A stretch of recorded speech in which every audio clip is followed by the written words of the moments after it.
ওনার কাছে আসলে আশা অনেক বেশি এক্সপেকটেশন, কারণ উনি একজন অনেক নোবেল জয়ী একজন লোক এবং অনেক পুরস্কার পেয়েছেন, শান্তি নোবেলও পেয়েছেন। সো আমরা আশা করি যে উনি অনেক ভালোভাবে দেশটা পরিচালনা করবেন। 3 মাসের জন্য হলেও আমরা ভালো একটা জিনিস দেখতে পারবো, সুন্দর একটা দেশ দেখতে পারবো, এটাই আমাদের প্রত্যাশা। দেখেন, ডক্টর ইউনূস তো নেতা না, উনাকে ইন্টারিম সরকার হিসেবে আনা হয়েছে।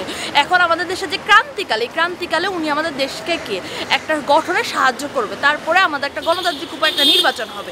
ডক্টর ইউনূস খুবই জ্ঞানী গুণী একজন মানুষ এবং আমি আশা করি উনি দেশটাকে সুষ্ঠুভাবে গঠন করবে এবং আমি ওনাকে অনেক সৎ একজন মানুষ মনে করি। এটা আসলে আমাদের খুবই লজ্জার যে একজন স্বৈরাচারী মহিলার জন্য একটা জাতির এত গুণী একজন মানুষের এতদিন বাইরে থাকা লাগছে। এই লজ্জা আমাদের পুরো জাতির। কারণ নির্দেশে করছি না, কোনো সংগঠন থেকেও করছি না, কিছু বন্ধুবান্ধব মিলে নিজেরা উদ্যোগ নিয়ে এটা শুরু করেছি। দেখেন, মানুষ বিদেশ থেকে তো অনেক কিছুই লিখে, আমি চাই না নতুন বাংলাদেশে শুরু হোক কোনো বিদেশ থেকে। এই জন্য আমি মানুষের ত্যাগ যাতে স্মরণ করে এরকম কিছু কথা লিখি, যাতে আমরা স্মরণ করতে পারি আমাদের দেশটা অনেক ত্যাগ থেকে, অনেক ত্যাগের বিনিময়ে এসেছে, অনেকগুলো জীবন আমরা হারিয়েছি সময়। আসলে এখন আমরা যেহেতু দেশ স্বাধীন করতে পেরেছি, তো এখন দেশ সুন্দর করার দায়িত্ব আমাদের। তো এখন আমার অনেক ভালো লাগছে যে আমরা সবাই মিলে দেশটাকে আরও সুন্দরভাবে গড়ে তুলছেন, দেশের সৌন্দর্য রক্ষা করতে পারছি। তো এটাই। আর উদ্যোগটা হচ্ছে আমরা নিজেরাই সব কিছু অ্যারেঞ্জ করেছি, সব কিছু কিনেছি এবং এখন হচ্ছে রং করছি। আই হোপ যে দেশটা এইভাবেই সুন্দর থাকবে, আমরা এটা রক্ষা করতে পারবো। এই রং আপনাদের টাকায় কিনেছেন নাকি? জি, রং অ্যান্ড সব কিছু আমাদের টাকায় কিনবো। কেমন লাগছে যে নিজের উদ্যোগে এত বড় আসলে সিদ্ধান্ত নেওয়ার, নতুন করে সাজানো অল বাংলাদেশ একটু যদি বলেন?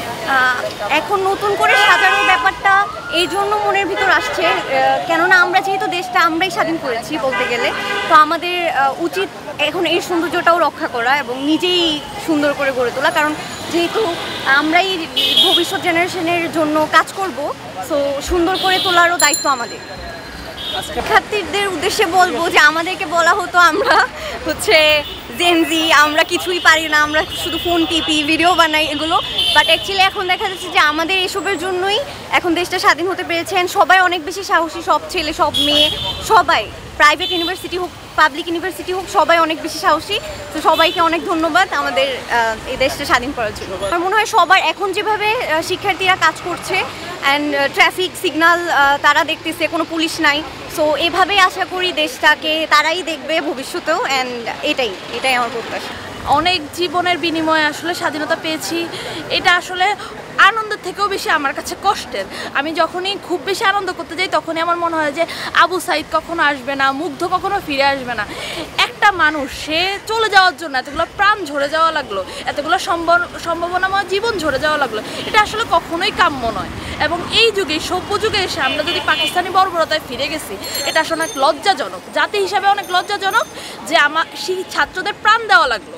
আসলে একদিনে তো রাষ্ট্র কখনোই সুষ্ঠু হবে না, কিন্তু আমি চাই যে আমাদের দেশে দুর্নীতিটা একটু কমুক, ন্যায় বিচার প্রতিষ্ঠা হোক, স্পেশালি কোর্ট বিচার এবং পুলিশ একটু সরকারি প্রভাবের থেকে একটু বাইরে আসুক। অ্যাটলিস্ট আমাদের জাস্টিস সিস্টেমটা যাতে ঠিক থাকে।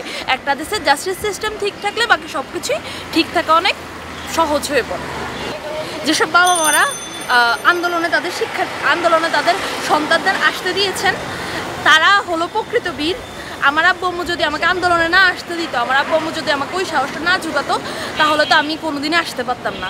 তো যেসব বাবা মারা আসলে আমাদেরকে সাহস জুগিয়েছে, ওনারাই হলো প্রকৃত বীর এবং ওনাদেরকেও ওই সম্মানটাই দেওয়া উচিত যা ছাত্র সমাজ পেয়েছে।